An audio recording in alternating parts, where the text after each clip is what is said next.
Let me guess. This particular Christian group was unable to force Christianity on the government. They were unable to influence government policy and make it conform to the teachings of the Bible. As a result of being unable to do so, they claim they've been persecuted. Well, to hell with you. I don't want religion in my government either. I also want to correct the twisting of the truth you just made in this video. North Korea is a reclusive regime because of the 50-plus year embargo against it and the deliberate blacking out of its media from leaving the country. We don't know what they say because the global capitalist powers are preventing us from seeing it. If this was not the case, we would be able to see it for ourselves and know what a twisting of the truth you are doing. Actually, that is a complete lie. It is not illegal to be Christian in North Korea. There are several Christian churches available for viewing on Google Earth. But there is also a quasi-Christian political party that does hold seats in the government. The party is called the Chandoist Changgu Party.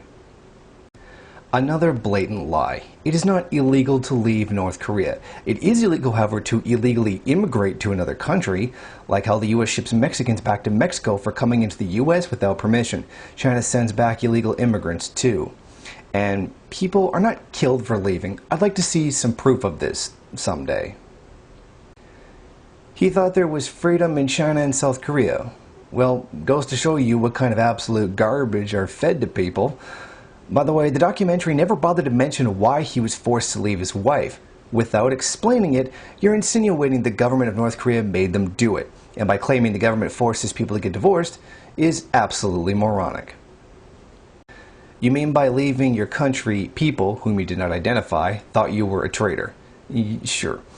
Interesting how you supposedly lose your identity by not being in a specific place. Mexicans come into America and they still have their identity. By your logic, by moving or illegally immigrating, they should lose it. But they don't. Now, do I have to even mention how stupid it is to claim that you were called by a number in a prison? That's how prisons operate around the world.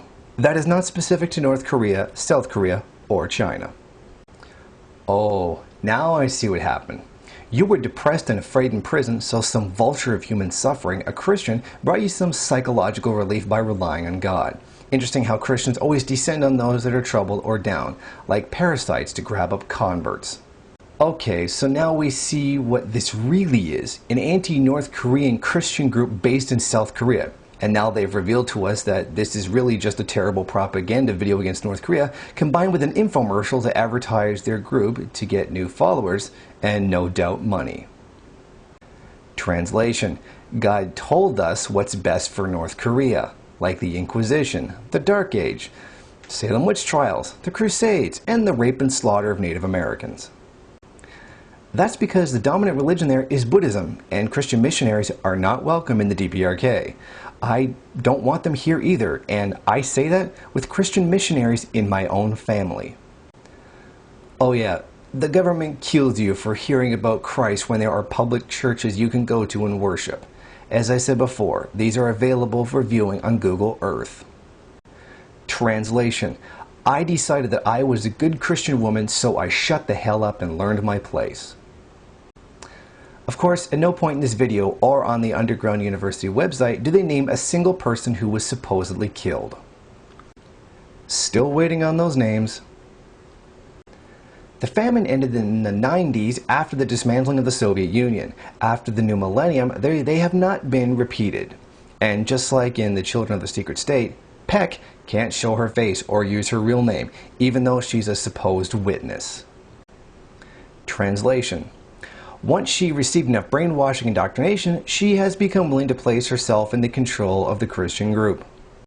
Translation: God has told me to ram the Bible down people's throats. That's what he wants from me.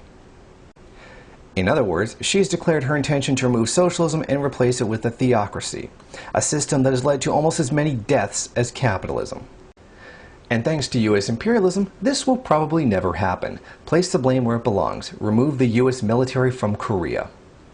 Well, if by oppress you mean keep out of the government and not caring what the Christian opinion of affairs of state are, then yeah, I guess you could say oppressed. Once again, I agree with keeping religious fanatics like this out of the government. Yes, one of those claims that cannot be backed up with any evidence whatsoever. And as usual, he's not giving his name or his face, so he isn't even really giving any testimony. Which is why there are public churches for people to go to, right?